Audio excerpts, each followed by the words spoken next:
Hello, fellas. We're building a community to share stories with the world. If you have a story worth telling, I'd love to feature it on our channel. This will help you share your voice and become part of our growing community. Thank you. Now, let's begin with our story titled, My Sister Tried to Burn My House Down, so I left my entire family homeless. The cold up here in the Colorado mountains doesn't just chill your skin, it sinks straight into your bones and sets up camp. I was currently underneath a lifted F-250, wrenching on a busted drive shaft while the wind howled outside my shop, throwing sheets of snow against the frosted glass of the bay doors. I'm John. I run a heavy-duty custom 4x4 shop in a town so isolated that if you break down on the pass, you're either calling me or you're becoming bear food. The air in the garage always tastes like a cocktail of diesel exhaust, old coffee, and freezing metal. I wiped a streak of grease from my forehead, leaving a dark smudge across my skin, and yelled out to my shop kid to toss me a breaker bar.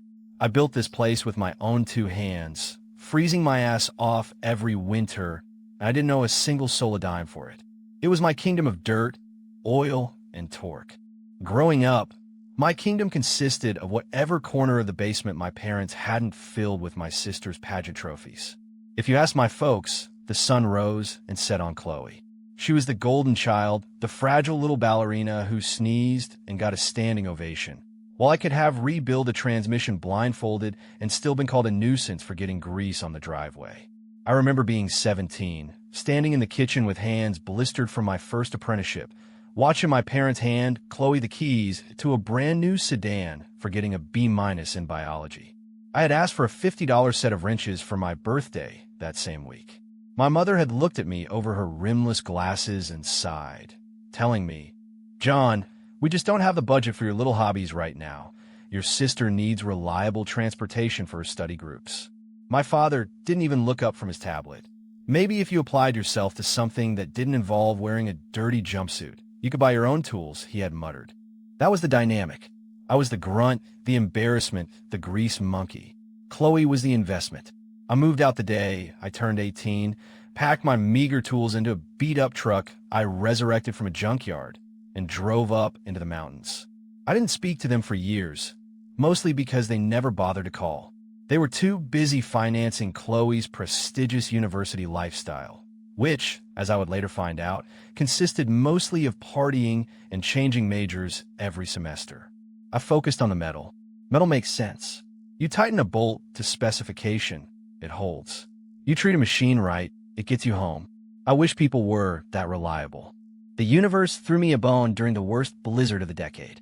A sleek, ridiculously expensive G-Wagon slid off the icy mountain pass and limped into my driveway, the front axle grinding like a blender full of rocks.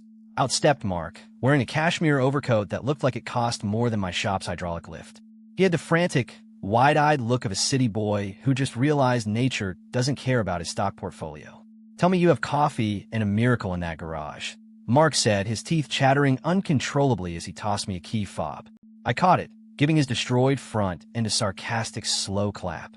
I have burnt coffee and a plasma cutter, slick, but your wallet's gonna need a defibrillator when I'm done with you. Mark let out a booming, genuine laugh that echoed over the howling wind. If you get me to Denver by Tuesday, I'll buy you a new plasma cutter. I worked 30 straight hours on that G-Wagon. Mark didn't go to a hotel. He sat in my dingy waiting area, drinking my terrible coffee, asking questions about the shop, the margins, the local demand. By the time I tossed him his keys, we weren't just mechanic and customer. He saw the sheer volume of stranded tourists and off-roaders I was turning away because I only had a single bay. Mark was a venture capitalist with a nose for a sure thing, and he decided I was it. You're playing small ball in a major league town, Johnny, he told me, leaning against his repaired rig. You're the alpha up here. You know these trucks better than anyone. Let me back you. We expand, we dominate the county, and we make a killing. I stared at him, holding a rag. I don't do partners. Partners get in the way. Mark smirked. I don't want to turn a wrench, man. I want to build a wall of cash around you, so you can turn as many as you want. That partnership changed everything. We bought out an old, massive timber frame garage from a local legend named Henderson. Old Man Henderson was a gruff, 80-year-old mountain man who was retiring to a warmer climate because his arthritis couldn't take the snow anymore. He could have sold the prime real estate to ski resort developers for a fortune. Instead, he watched me tear down a diesel engine in record time, spat tobacco into a cup, and nodded. "You respect the iron, boy," Henderson rasped, handing me the deed paperwork. "These corporate suits would turn this place into a damn boutique. It stays a garage. Make me proud."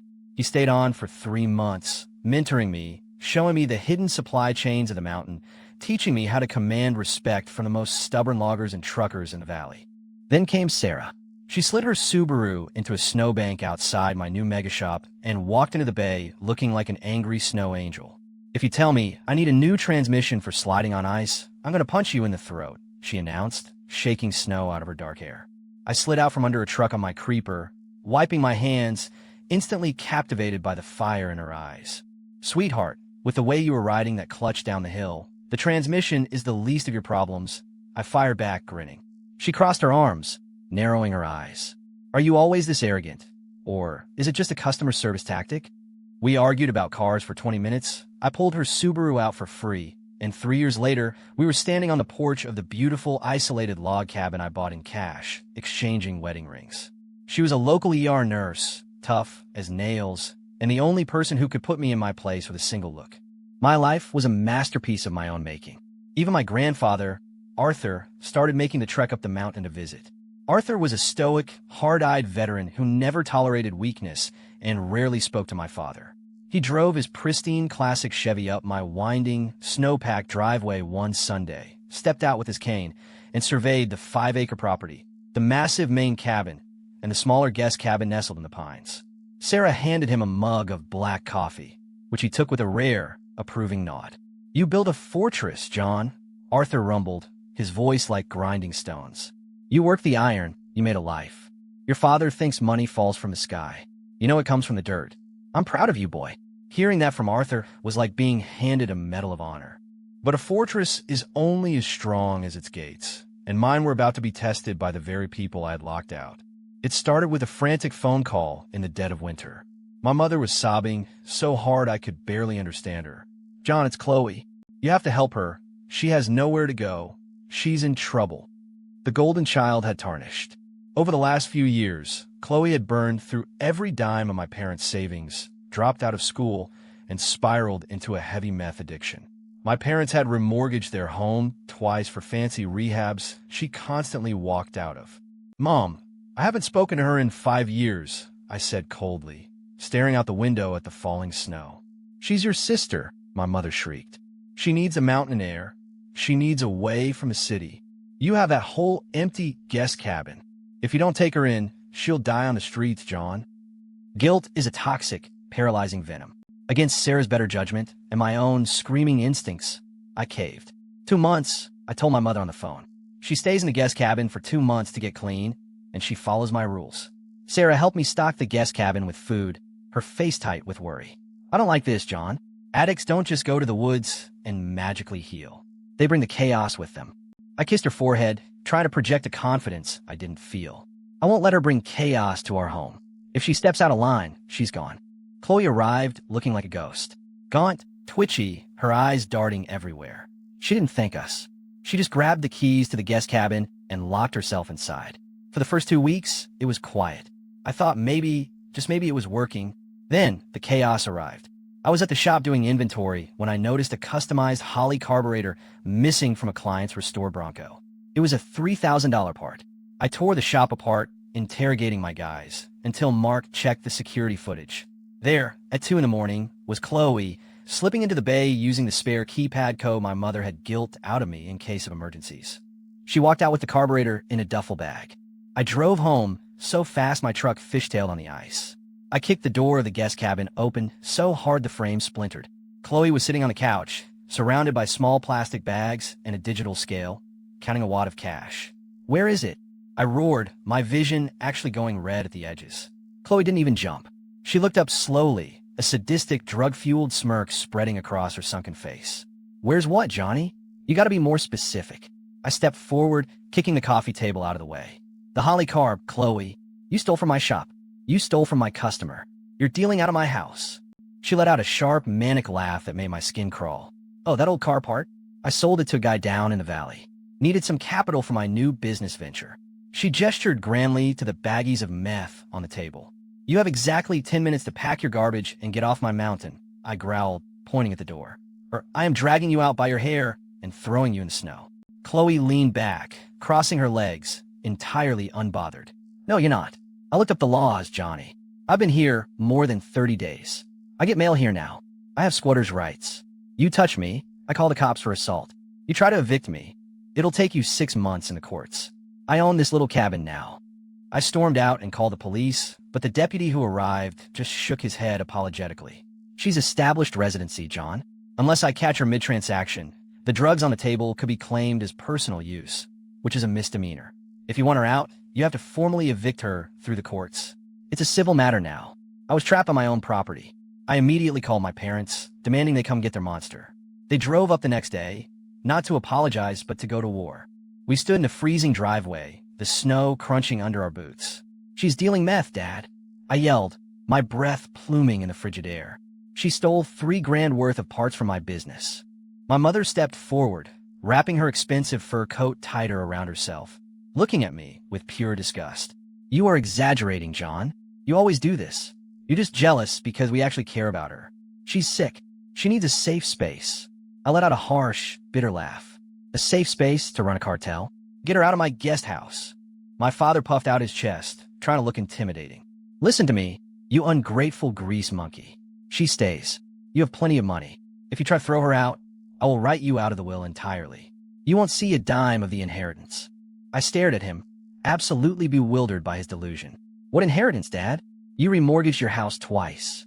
You cashed out your retirement for her third stint in Malibu rehab.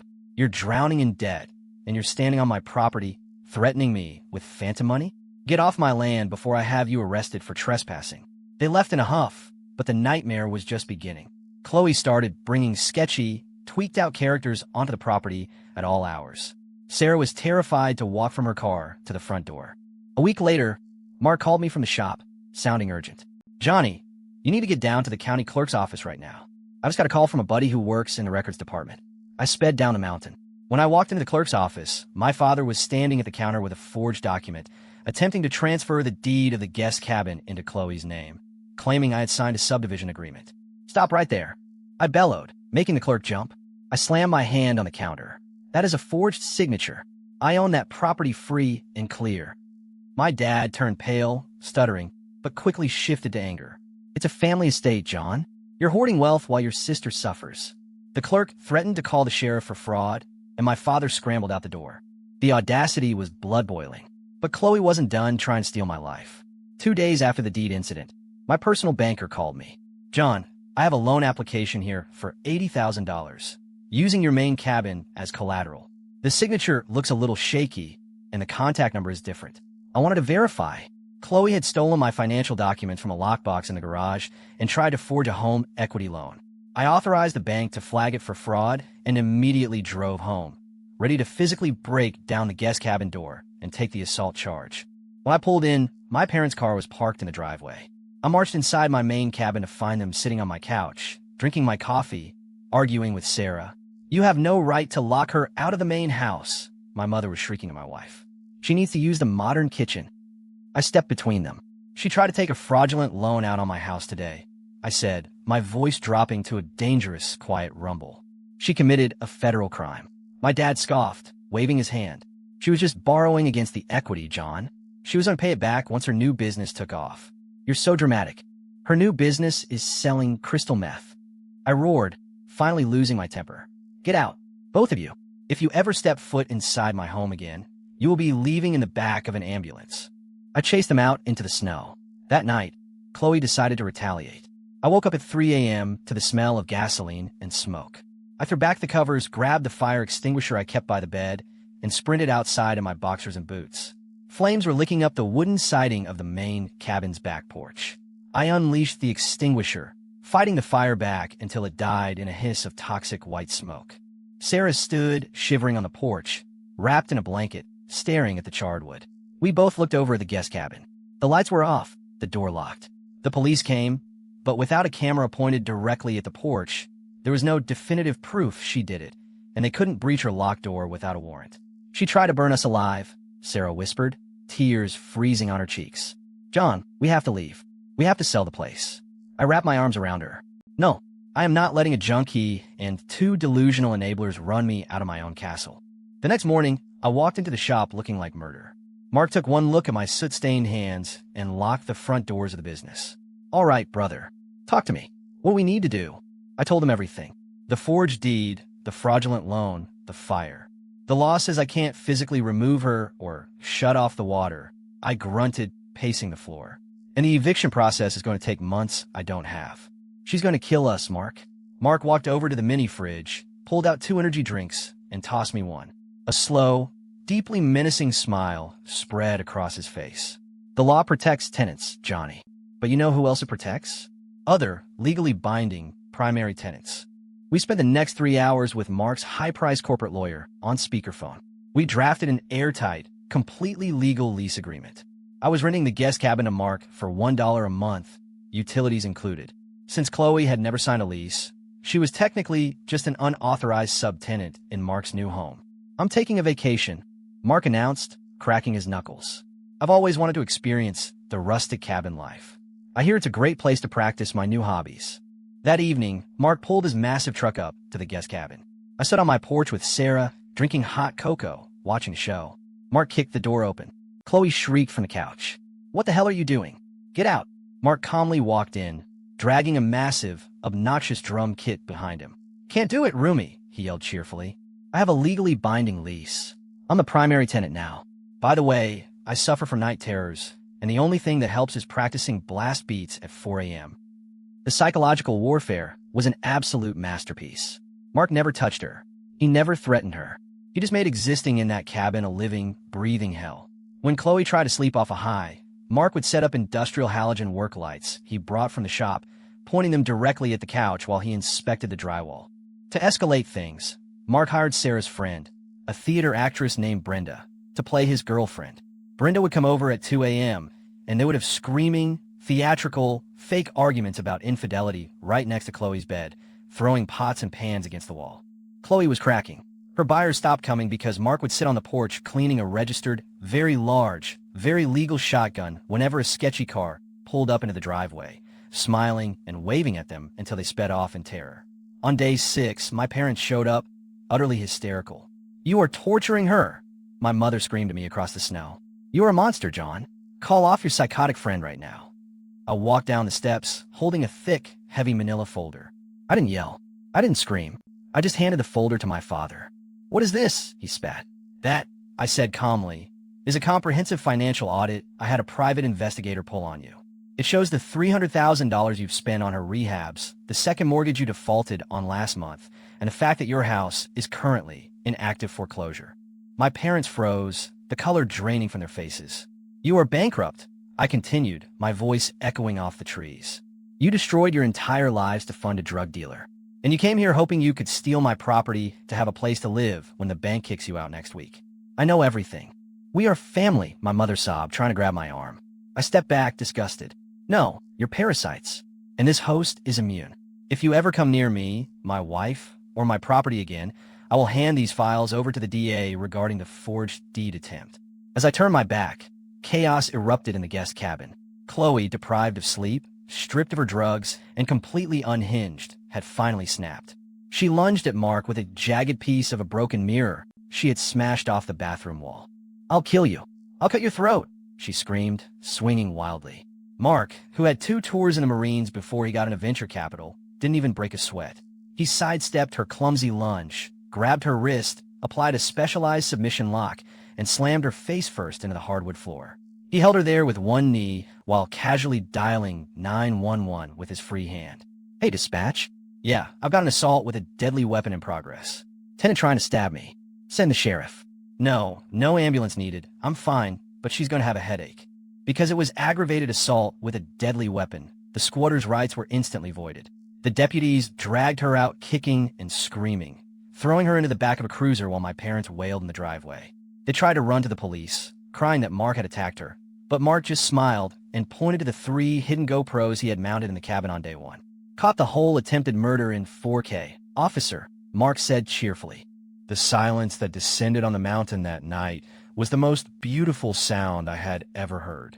The next morning, Mark, Sarah, and I put on hazmat suits and gutted the guest cabin. We ripped out the carpets, bleached the walls, and threw every piece of furniture into a rented dumpster. We sanitized the space, purging the infection from my land. It took a week to get the smell of stale smoke and chemicals out of the wood, but by the end of it, the cabin was a clean, empty shell ready to be repurposed. A month later, the inevitable happened. The bank foreclosed on my parents' home down in the city. Chloe was denied bail and was sitting in county lockup, awaiting trial for felony assault and possession with intent to distribute. It was a freezing Tuesday afternoon when my parents showed up at my shop. They didn't look arrogant anymore. They looked old, broken, and destitute. They stood by the bay doors, shivering in cheap coats, holding 2 small suitcases. I slid out from under a truck, wiped my hands, and stared at them. "John," my father rasped, his eyes glued to the concrete floor. "We have nowhere to go. Our credit is destroyed. We just need to stay in the guest cabin for a few weeks until we figure things out." I looked at the man who had threatened to disinherit me, the woman who had called me a monster for protecting my wife, the people who had tried to steal my land and defend the sister who tried to burn me alive. I felt nothing. No anger, no guilt. Just complete, absolute emptiness. "No," I said, my voice echoing in the large garage. "Please, John," my mother begged, tears streaming down her face. "We are your parents. We gave you life. You have all this space, all this money. You can't let us freeze." I picked up a wrench, turning it over in my hands. "You didn't give me life. You gave me an existence in shadows. I built my life, and you tried to burn it down. You placed all your bets on Chloe, and you lost. You don't get to cash out my chips to cover your debts. Get off my property." I turned my back on them and walked away. I heard them crying, but I didn't turn around. Marcus courted them off the lot. In a desperate last attempt, they drove to Grandpa Arthur's house. Arthur drove up to my shop the next day, parking his Chevy by the bays. He walked in, leaning heavily on his cane, and sat in my office. "Your parents came begging to me yesterday," he grunted. I tensed up, wondering if the old man had caved. "What did you tell them?" I asked cautiously. Arthur let out a gruff laugh. "I told them I was shocked they had the gall to show their faces. I told your father that a man who abandons his strongest son to coddle his weakest daughter deserves to freeze in the bed he made." I slammed the door in their faces. I let out a breath I didn't realize I was holding. Arthur reached into his jacket and pulled out a thick envelope, sliding it across my desk. "I've been watching this whole circus, John. I know about the forged deeds, the loans. I hire my own lawyers." I opened the envelope. It was a legally binding, ironclad trust document. Arthur had transferred his entire massive estate, his properties, and his liquid assets into a trust solely in my name, effectively bypassing my father completely. "They'll never touch a dime of my money," Arthur said fiercely. "You're the only one in this bloodline who understands value. You protect this family. Real family." Mark walked into the office just then, holding 2 cups of fresh, hot coffee, handing one to Arthur. Sarah pulled up outside, stepping out of her car with a bright, radiant smile, carrying a box of pastries from the local bakery. I watched my wife walk through the bay doors, laughing at something Mark yelled to her, while my grandfather nodded in silent approval at the empire I had built from dirt and grease. I realized then that blood is just a biological coincidence. It doesn't mean loyalty. It doesn't mean love. Family is the guy who will legally move into a meth den to protect your sanity. Family is the woman who will stand by you while your house is on fire. Family is the old man who recognizes the calluses on your hands.